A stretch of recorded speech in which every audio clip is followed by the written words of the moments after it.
Hello, folks. Welcome to Jeremy Howley's YouTube channel. I'm your host, Jeremy Howley. And on today's video here, yes, of course, I'm known for the GOAT series. I do my same predictions. I'm a Packers fan. I got the cheese head here, folks. You got to wear it, of course. You got to wear it. Just proudly support the team. And, of course, Pack Reacts, folks. But today, I want to deep dive into sales. What about sales? Sports industry sales. Specifically, what is the ticket sales, premium sales, corporate sales, you name it. And today, I got my special guest, Tanner. Went to University of Iowa, folks, which for the Packer fans, you know Brian Balaga's facts of Iowa here.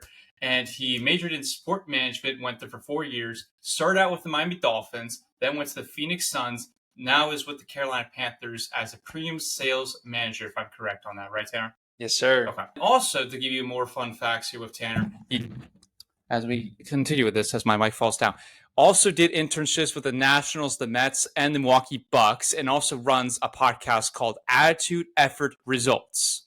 Welcome to the show, Tanner. I'm excited to be here. Excited to be on this side of the camera, to be honest. So, yeah, today, folks, we're going to be going over of what his journey's like been in ticket sales, because not many people know that this is an opportunity, and more people go towards operations, social media, marketing, but they don't know what ticket sales is all about, especially in the industry. Like, not many people pursue it because everyone knows from the outside bubble, and Tanner, you probably know this, is it's a grind. You got to be on the phones. You got to make 100 calls every single day. When did you know this was a career you wanted to pursue? Yeah, I appreciate you giving me the floor. This is one of the things I am most passionate about in life. And to that, the reason I'm passionate is because I truly love this industry. I love what it provides. The opportunity to create relationships with some of the highest level of people in the country. I mean, I'm a 27-year-old kid. I have an opportunity to talk to CEOs from Coca-Cola, CEOs from large private equity firms, private jet companies, law firms. Transparently, Jeremy, I'm not supposed to, quote unquote, supposed to be in those rooms. I grew up on a dairy farm. I'm a 6th-generation dairy farmer from Green Bay, Wisconsin, and obviously went to Iowa. Thank you for that shout out. And so I'm a Midwest kid that's not supposed to be in rooms with people of that level. And so the opportunities that this provides, not only for myself in career and professional development, but also to create experiences for people who either have not ever had experiences like that before and their eyes light up when they get into a stadium, or the opportunity to drive business, which is where my passion lies in this industry, is how can I create business opportunities for other businesses? So the ticket sales and service side is really unique, and a lot of people don't look at it as a business tool. But what I do is about 85 or 90% business and about 10 or 15% personal. And so we use sport as a platform to drive business. And transparently, I never talk about the team that I work for.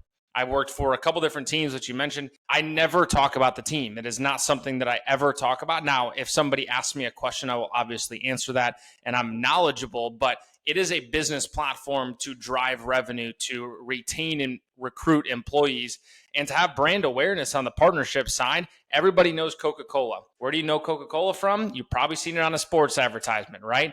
Everybody knows high-level brands like Budweiser or Miller Lite. You've probably seen them on a commercial before, right? You've probably seen them in a building that you've gone to. And people are spending upwards of $10+ million a year just to put their name on a building, just to put their name inside of a building. And that's the business platform of sports that is so exciting. Obviously, the personal aspect of helping people create experiences and seeing their eyes light up is important, but I love this industry so much so that I actually started a podcast and a coaching platform and a sales academy for sports specifically. So 3 different platforms I want people to have the opportunity to get into. I didn't know this profession even existed when I was in school. And so I'm doing everything I possibly can to help people get into the industry and truly provide that opportunity, because I've had experiences and my life has been blessed more than I thought was possible because of this industry. From the different experience that you mentioned, like I've mentioned with the Phoenix Suns, the Panthers, and the Miami Dolphins, what has been the most important skills you've gained from either each of them, or in general, what has been the most important different skills? Because we also know organizations are different. They're different sports. Like you went football twice with the Dolphins and Panthers, but you went to basketball. What was that for you of the different skills you've gained, and most importantly? Yeah, I truly believe in diversity of experiences, Jeremy. I've been MLB with the Nationals, NBA you mentioned twice, Bucks and Suns, WNBA with the Mercury out in Phoenix, and Formula One down in Miami. So I got racing. We also had the Miami Open, which is a tennis tournament down in Miami as well. And I've added the MLS to my belt here in Charlotte. The biggest skill that I learned is the skill of sales. And the skill of sales is really broken down into articulating experiences and communicating with people. I use sales tactics consistently in life. I use them in conversations with my wife.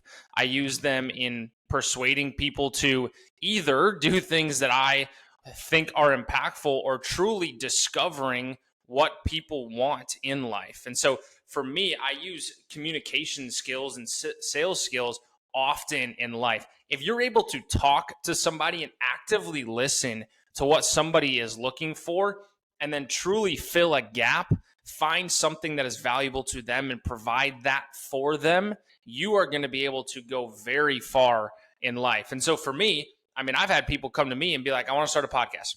Okay, cool. Why do you want to start a podcast? Well, I want my face out there and I want to be famous.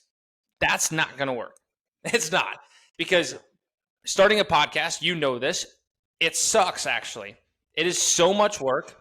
I hate having my face out there. I truly hate having my face out there, but my social media team said it needed a face and we needed to post, and so that's what we do. It is so time consuming, and so that's not going to work, right? But I can communicate that with my team of saying, hey, this is where my vision is. And if I'm able to communicate that and create a dream that all of my teammates' dreams can fit within, now we're able to have an actual company and move forward. And so for me, the sales skills is truly articulating your experiences and then communicating with people to either help them get what they want or help you get what you want. And some people think I'm selfish for saying that. I'm not selfish, because do you not want things that you enjoy? You probably do, right? I use the word manipulate a lot. Manipulation has a really poor connotation. Fair? Everybody, you say manipulation, they think it's a bad thing. The definition for manipulation, there's two of them. The second one is actually to influence or control. I don't know about you, but I would like to influence or control my career and personal path, right? And so having sales skills, having communication skills is good for life. It's not just good for business. It's really good for business, but it's also good for life, and I use it consistently. No, absolutely. And through, you mentioned a little bit, but when you're going through like the sales calls, how do you measure success in your current position, or in general when you've been in like doing the phone calls with the Bucks, all the teams you mentioned before? How do you measure success for you individually and for your colleagues?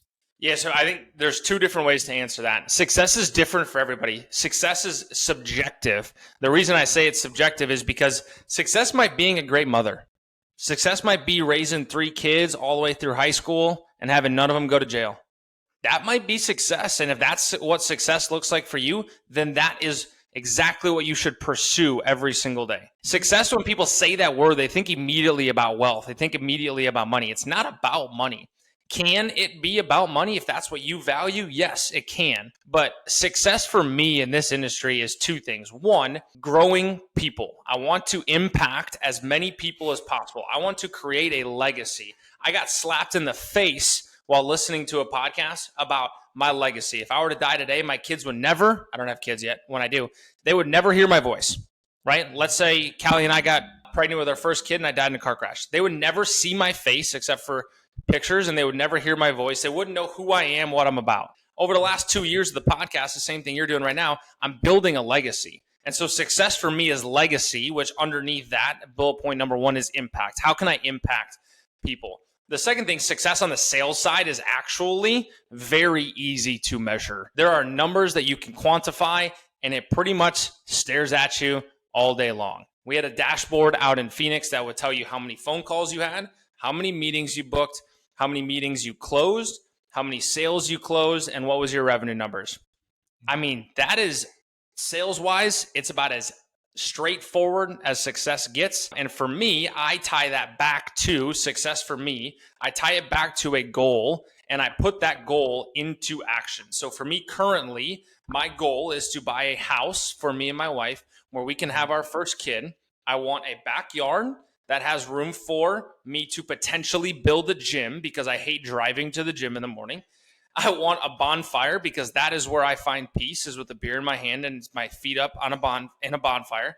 I want a back porch so I can watch the Packers game at night and not have to be inside because I enjoy that. I want a porch also that has a grill on it because I truly enjoy having a grill. I want a place that has a basement downstairs. My first house probably won't have a golf simulator, but my second one will. And so I'm going to have a golf simulator because that also brings me joy. My wife's going to have an open kitchen with an island. It's going to have granite countertops. It's going to be wide open, a lot of counter space, a lot of fridge, and it's going to open up into the living room. So when we have people over, because we enjoy entertainment, we're able to watch the game while cooking dinner, and everybody can be in the same space. Now, that's a lot. A lot of people just say, I want a house. It's not about wanting a house.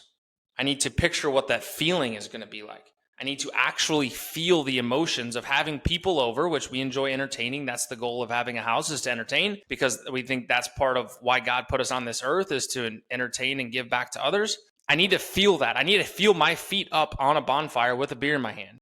And so success for me every single day, when I'm making 100 cold calls, which is not fun, and truthfully on the premium side, I'm probably making 60. I'm not making 100, I'm making 60, which is still a lot. And I'm going out to business meetings with people that I don't really like and that probably won't buy because they don't have any money. I'm not thinking about making a sale. I'm thinking about my feet up at a bonfire. I'm thinking about my wife cooking in the kitchen because she really enjoys having people over. I'm thinking about her watching a TV show from the couch and absolutely loving it. I'm thinking about her and I sitting outside with the Packer game on and music going, and we got 15 people in the yard and maybe a dog and some kids running around. And so that's what success means to me monetarily and on the sales side specifically. And if you can tie that back, you can tie your goal back to a habit. Now we can actually get things done and have actionable steps to create that goal and to get that success. No, absolutely. For the audience out here, they're going to be wondering, what's like the behind the scenes here when working inside a stadium, going on game day? What is that feeling? What is it like working, as they call in the sales, the bullpen? What is that like for you, Tanner? You said this was going to be short, and then I started talking, and it's not going to be. So if you're listening right now, strap in, because we're going to have some fun. I promise you. This is my not first time, but I don't get a lot of times on this side of the camera, and usually I'm the one asking questions. So we got great questions here that allow me to open up a little bit. I will not talk about my organization specifically. We have pretty good legal ramifications behind that, and I want to respect that. So I'll talk about it in general, what that feeling is like. And I can talk about when I was in Washington, D.C. So when I was in Washington, D.C., we clocked in center field. So we walked into the stadium through security every day, which is annoying, but that's okay. I get it. Walk through security every day like you're coming into the stadium, the same doors you walk in to go to the stadium. So I want everybody to picture this right now. I'm going to paint you a picture. Walking into a baseball stadium, you're walking in, you go through security, you got to put your backpack through the scan, and then they tag your bag like you're important or something, like you work there. You then walk downstairs. So you come in on the main level, you walk downstairs into the underbelly of the stadium. As soon as you're in the underbelly of the stadium, we clocked in center field. So you clock in, immediately the door opens, the sprinklers turn on in the outfield, and you hear tractors running around digging up dirt for the game that day. You see grounds crew working. All of a sudden, you're like, man, it is awesome. Sun's rising, birds chirping, a little cool air, right? It's September right now as we record this. Little cool air up in DC, a little bit of the wind. You see some fall action coming in. We were actually a decent baseball team to the point of winning the World Series that year. So you got a little bit of energy in you. You're walking into the stadium. Now I take that. I clock in for my probably $8 an hour job at the time. And I walk past the bullpen. So I see pitchers warming up. I hear the pop of the glove every time I walk past. I walk past the locker room, where one time I actually was not paying attention and ran directly into Juan Soto, and it felt like I hit a brick wall. That was the year that he was 20 years old and won a World Series while he could not drink.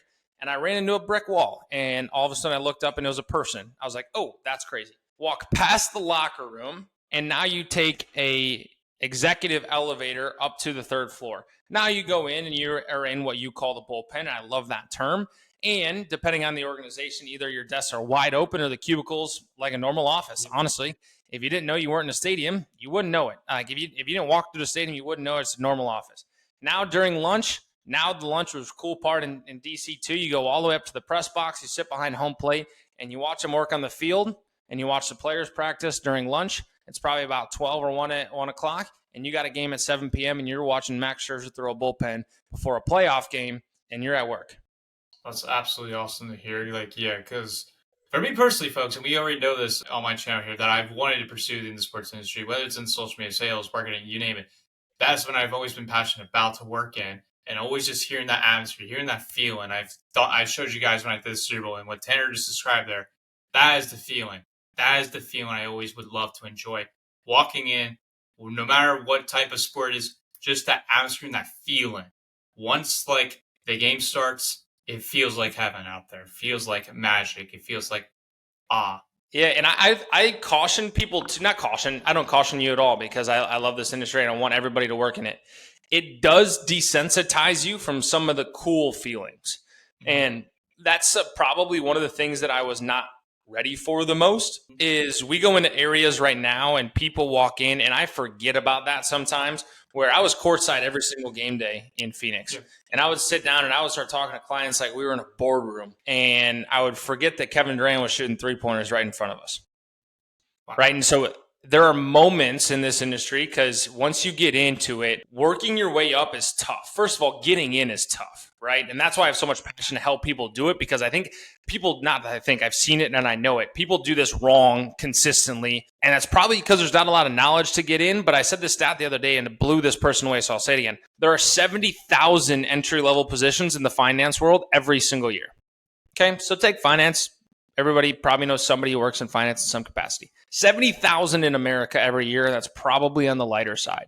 There are 154 major sports teams. There's about 10, which is actually probably pretty high, but we'll go with 10 right now. Entry-level positions available every single year. There are 70,000 financial entry-level positions. There are 1,540 in the United States. Taking a moment to understand the severity and the complexity of this role is important. And so I try not to let my work consume the coolness factor, the awe moments. I try not to let that, but you do have to get in and you have to grind harder than every single person because 10 people are going to get in and one's going to get spit out for a promotion. And it's cutthroat. And so if you're not buttoned up, if you're not ready to rock, if you haven't had any experience before, this will chew you up and spit you out without even thinking about it. I say this from a position where I've had the opportunity to get promoted a couple times and move across the country. And I went to the hospital because I got my body shut down from trying to keep up with the Joneses early in my career. And my body literally shut down. So I say that because I wasn't ready. And so for everybody wanting to get into that industry, like you have to prepare yourself mentally, physically, emotionally. This isn't just about skill sets. This isn't just about working in a stadium. Like you have to mentally, physically, emotionally prepare yourself to go to war because we will be at war all year long and we will work harder than most industries in the country. And if you think about sports, Jeremy, when do sports play? Every single day. Almost every single day. And the time of day is typically not during the workday. Exactly. So you are now working a regular workday plus weekends if you're in the NFL, plus cocktail events that you have to go to, plus business meetings where everybody else is at work and you need to go get in front of a client, plus, right? Holidays. I haven't had a Christmas day off in 4 years. This year, I have a home game on the front and the back end. The only reason I have Christmas day off this year is because it lands in the middle of the week. That's the only reason. I got a day before, game after, got a game after Thanksgiving as well. So there are a lot of cool moments. I do not want to take that away. I love this industry. I love the cool moments. It's provided way more opportunity than I've ever seen in my life. And at 27 years old, that I ever understood could be available. But don't get it twisted. Your boy works for it. And everybody in this industry does too. Definitely. And you already basically answered my next question, was about what is the most challenging or most rewarding part? And as you mentioned there, you got to be mentally prepare yourself because it's like cutthroat like industry out there. The rewarding part is like there are awesome moments that like you can sit back and like you can enjoy on. But the challenging again is you got to be ready. You got to be ready, as you mentioned, you got to be ready for war to get prepared and go at it because there are going to be days you have good days. You might make a sale. That might be the first sale in like the first week or the first 3 weeks. And that's maybe like a high sale or maybe a low sale. So that's something you have to prepare yourself for is you're going to have to sacrifice things. And Tanner already mentioned about like he hasn't had a Christmas day off, even though he has it this year, thankfully for him. But he hasn't had it like the last couple of years. Like that is something you have to prepare yourself, especially when you head into the sports industry, no matter the position. Now, sometimes you might be able to get the day off, but you got to be having that mindset, get ready to go prepare. And my next question for you before we transition to more about Tanner's podcast, Tanner, if you could go back to when you first started in this industry, what advice would you tell yourself? I am a completely different person from that guy. A completely different person. I don't get emotional a lot. And I'm getting emotional right now just kind of thinking about it, to be honest. You opened me up a little bit here, Jeremy. If I could go back, that person would tell me that they're proud. A piece of advice that I got early on that has propelled me to the place where I am is it is all about relationships and leadership. The logo never meant anything to me. Location never meant anything to me. Location is getting more important now that I'm married and my wife is sick and tired of moving across the country, although we are pretty good at it at this point. We have moved 3 times at a 30 plus hour trip. She's kind of tired of that. So it's getting more important. I never chased money. I didn't even ask salary in Miami. And I can be completely transparent here. I've done it before. I made $23,000 my first year living in Miami where my rent was $1,200 a month. So do the math and try to figure out how to live in Miami doing that. My career, however, my inside sales manager, actually I had 2 of them. They're both vice presidents in the sport industry just 4 years later. And so I say that because it is all about people. Surround yourself with absolutely incredible leaders and allow them to use you as a pawn to move you in your career. I always thought I was going to be sales. 3 months into my role in Miami, my manager picked me up like a pawn piece and said, I don't see you moving forward on sales. I think you should go to the service side. I was completely against it, but said, yep, I'm in, because I saw leaders as the most important piece. And so for everybody out there getting into the sport industry, you need to go find great leaders and build relationships. We on the podcast side, Jeremy, we talked about it today. I will be able to have an entry-level manager from 154 sports teams, which is all major ones, here by the end of the month. Relationships are key. And so when people come to us on the Attitude After Results Sales Academy or podcast or coaching platform, and they say, I want to go XYZ, I'm going to have somebody over there to help them. I'll never guarantee a job, but I can most likely reach out and at least make a connection, right? So I think the biggest piece of advice would be focus on relationships. And I don't like the word networking. I think networking is soft. It is relationship building. Like networking is like, here's my business card, here's your business card. Like we can all go dance in the street together. Like that's not what it's about. But can we? Yeah, yeah, exactly. The pile of that's so funny you did that. The pile of business cards that I have at work is so high that I have not reached out to, which I probably should. But it is about relationship building, and you cannot make enough relationships in this industry. So that's the biggest piece of advice that I think my younger self would give me, knowing what I know now. And I was fortunate enough to learn that early on and have used that throughout my career. Awesome. That's awesome to hear. And we're going to transition now, folks, to more about Tanner's podcast. He teased it a little bit, but what inspired you to create the podcast Attitude, Effort, Results, folks? You can listen on Apple Podcasts on the app. You can also listen on Spotify, YouTube, every platform basically except Snapchat and Twitter, if I'm correct, Tanner. You can correct me on that. You can't listen to, but everything else you can listen to. So correct. We actually did try Twitter. It didn't work. And so that's part of leadership. You try things, it doesn't work. I just fail more than everybody else, which is why I think we talked about the word successful earlier. Like I feel successful already, and I feel like I'm not even close to success at the same time. The podcast is a really ironic story, to be honest, and I'm very passionate about it. I'll give you a shout out as well. Like I have an incredible team. Like Jeremy's on my team. And I can't even tell. Well, first of all, I wouldn't be running if I didn't have Hunter, my partner, with me. So I have a partner in this, and him and I met in Arizona. I would not have an opportunity to do what I do without him. And then we have a girl by the name of Kyron Rudolph who interned with the Brewers this year. She has a full-time role on the table with the University of Iowa right now. Honestly, any team in the country they would love her to work for. She runs everything on the social side. And so I delegate a lot. We have 10 people on our team. Anything social goes through her. If she has any questions, she runs it up through me. So right now where we sit, I have great leaders on my team. I have great individuals who are willing to put in the work that allow it to grow and blossom like we have. And we have put we're getting official stats, but I believe it's 27 people over the first year and a half doing this directly into the sports industry. And we're over 100 of indirectly putting people into the sporting industry. And so I say that to start because it frames something that I didn't even know existed when I started this. And that's where we're at right now. We're starting this academy. We're bringing 20 sports professionals, entry-level managers, and 20 students into a sales academy to blend them and to grow leaders. And hopefully all 20 of them get jobs. And we can continue to do this to help people. That's where we're at now. That sets the stage. When I started this thing, I had one goal and one goal in mind only. And it's really ironic. I'm a Christian and I'll never push anything on anybody, but I think God is hilarious. I think he just laughs. Like as soon as you make a plan, he just starts laughing at you. And he was doing that with me. I started the podcast because I had so many people reaching out to me, asking what I did for a living and wanting to do what I did for a living and understanding like they were taking that, the advice that I was doing, and they were like, oh my gosh, I've never heard this before. And so I had so many people reaching out to me on LinkedIn, and I'm a sucker for saying no, like I can't do it. I want to help everybody. So I say yes. It was wasting so much of my time. I couldn't be good at my actual job.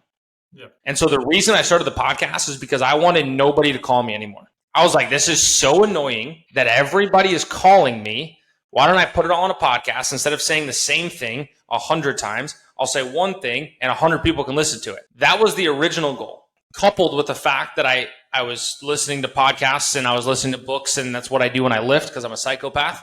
I just listen to books and podcasts every single morning.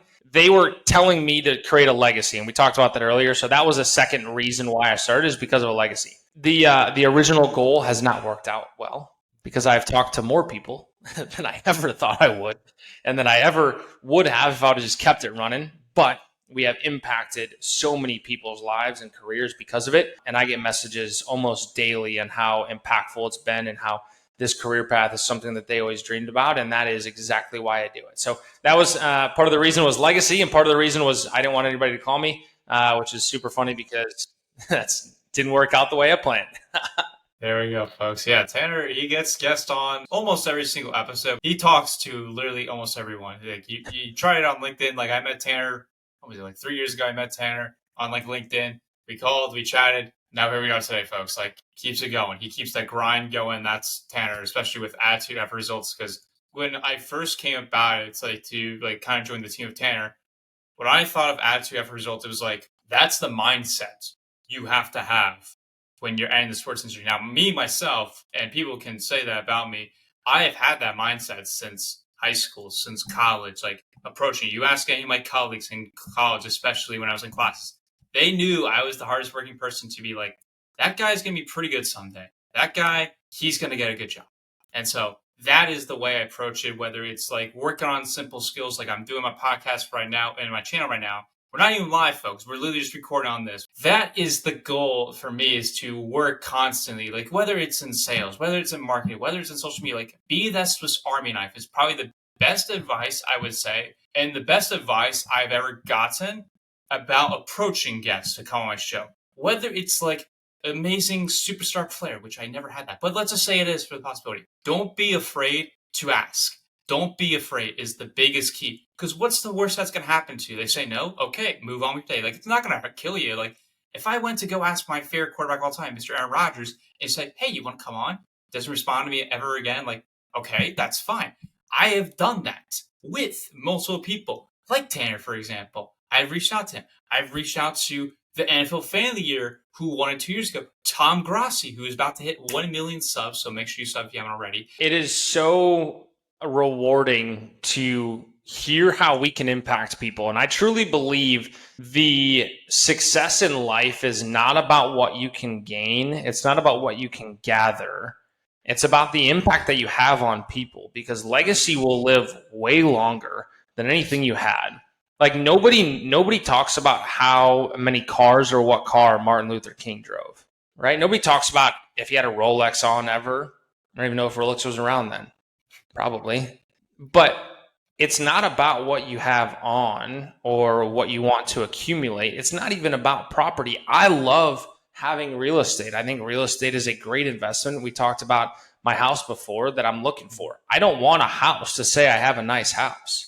I want a house because of the feelings, emotions that it gets, and because Callie and I value entertaining other people. In order to do that, those are the spaces I want to entertain. And so just like Jeremy said, like it is about going out of your comfort zone, whether that's starting a podcast or not, or just talking to people.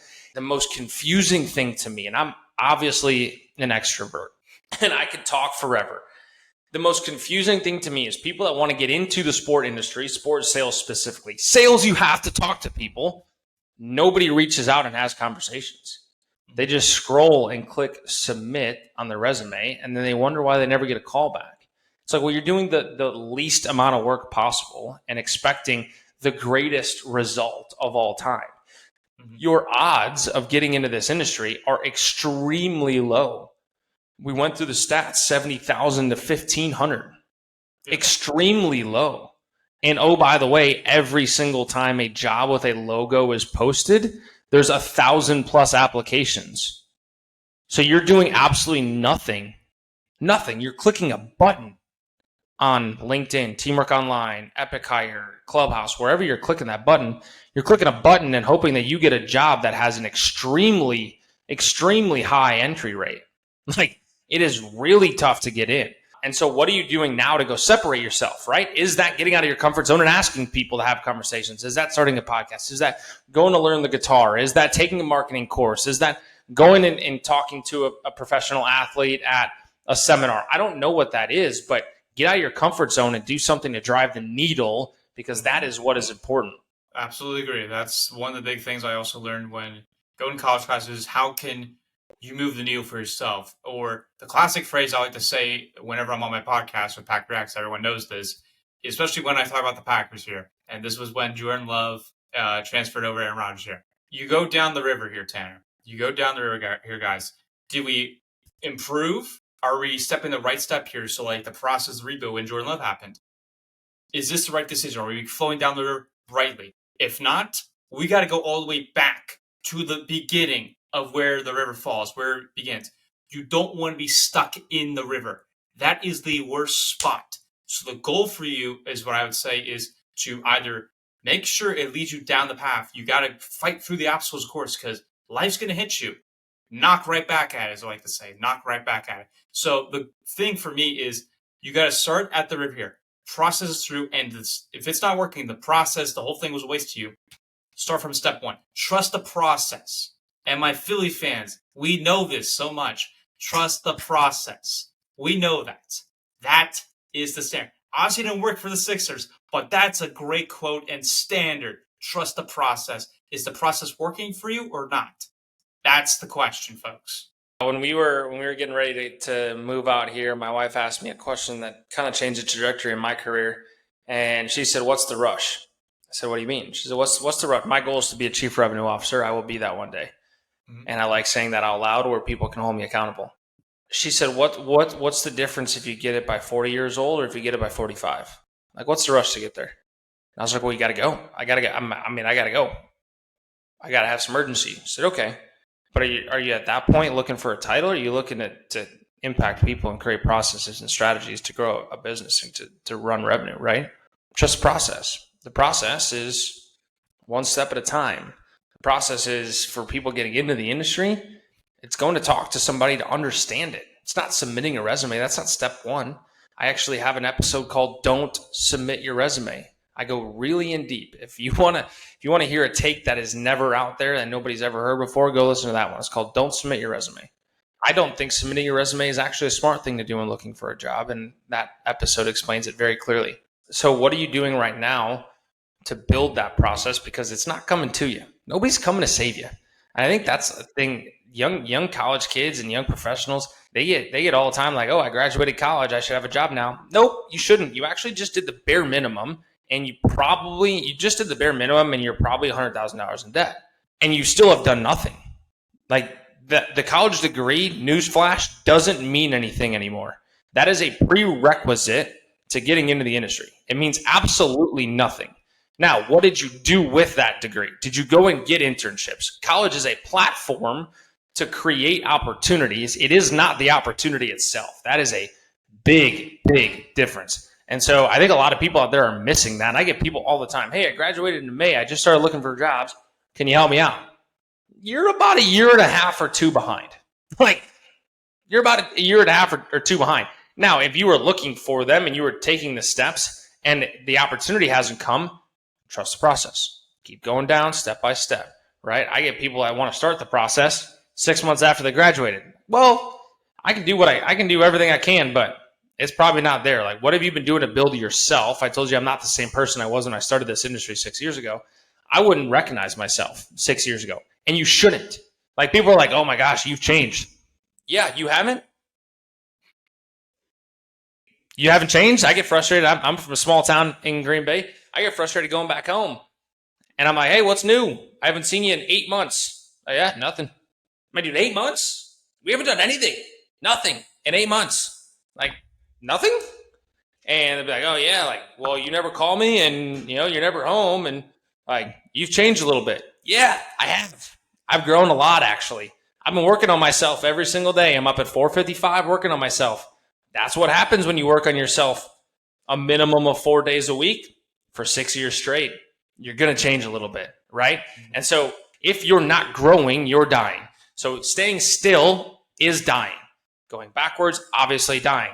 If you're not growing personally or professionally, you're not getting out of your comfort zone, starting a podcast, listening to different podcasts, different people, you're dying. And that's where people can come in and take your jobs. My two questions I have, the last one's just for a fun one, but the last one for you, Tanner, is because you mentioned it, you've hinted at it forever, but what is your end goal? Because you already mentioned you want to be a chief revenue officer, but what is your end goal at the end of the day when you are about the end of your time in the sports industry or you're trying to go on as long as you can? What do you want to be most proud of, or what do you want to accomplish while you're in here? Yeah, so my why, I think it's important to have a why. My why stems back to why I want the house, right? That's a pretty, I would say that's deeper than most people will go. That scenario, I think it's still probably pretty shallow.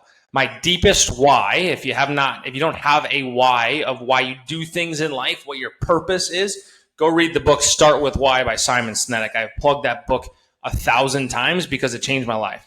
My deepest why is to serve others because Christ served me. That's my deepest why. So my accomplishments in my career mean absolutely nothing if I can't serve other people, because I'm here to be a servant to other people. The academy is finding a gap where people are at, teaching them a skill set, giving them opportunity, and having them go be successful. That's the goal, right? It's to serve people who are in underserved community currently that they can't find opportunity. We're going to provide knowledge and experience and opportunity, and we're going to serve them to the next. The podcast is people who have never known about the sporting industry that I talk very real and raw. Without saying the organization I work for, which is really tough, I pretty much go as deep as you possibly can without losing my job. It's serving people, the category of people that are looking to get into the sports industry or want to learn about it, because people just see what's on the field. They don't see the back end. They never hear about that.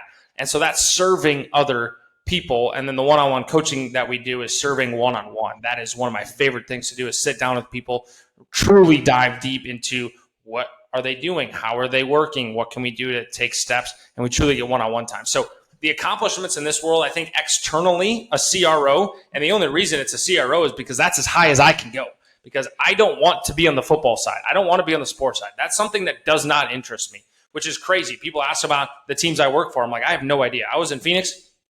We were halfway through the season, and my dad asked me how the Suns doing. I'm like, I have no idea. They could be 10-30, or they could be 30-10. I work in the stadium. I listen to the national anthem at 3 p.m. every day when they're practicing, and I watch them warm up. I have absolutely no idea. I worked close to 80 basketball games over 2 years, and I watched probably 4 quarters of basketball. And I was in the building for 80 games, and I probably watched 4 quarters of basketball. So externally, it's CRO because that's as high as I can go. CEO will probably work over, president of business operations, I guess, would be great, but transparently, that's just a CRO with a different title. So that's as high as I can go there. I do see myself taking this platform that we've created as we continue to go and helping people down the road and continue to grow that. So when my sporting profession is done, when my wife tells me it's time to hang up the cleats and stop working every single weekend and every night because we have kids and a family, now I turn to the podcast, I turn to the coaching platform, and probably turn into a consultant at some point to help people drive revenue in their business and have a little bit more flexibility. Awesome. And folks, this is the question we always ask in my Packers podcast with Packer Reacts, but we're going to ask Tanner here, where can they find you? Yeah, unfortunately, I'm probably more searchable than I would like. So Tanner Natzke, last name is N as in North, A-T-Z-K-E. I am on all social media platforms transparently. I don't go on any of them for social recreation. It is all business for me. That is something that as I prioritize my time, and we can dive deeper into that, I'm very diligent with my time. So you can find me on Instagram at tmannatzke23. Transparently, the best way to get a hold of me is finding me on LinkedIn. And then the podcast is at Attitude Effort Results on all platforms except for Twitter and Snapchat. I'm happy to help anybody out. I love this. I absolutely love helping people and serving, as that's my ultimate why. Tanner, thank you again for joining us once again. Folks, of course, you always know where to find me. You find me on the Pack Reacts. You find me. Mostly, we still probably doing a GOAT series video at this point because we're on season 3 here, folks. But that'll do here, folks. And as always, as I like to say here, I'm going to say it here because I'm wearing the jersey. I'm wearing the number 1 here. I wear Micah Parsons here. And also represent for Attitude Effort Results here. Number 1 podcast, I will probably say, for the sports industry, if I'm correct, Tanner, probably at this point, just talking about it. So yeah, that'll do here, folks. But as always, go Pack, go.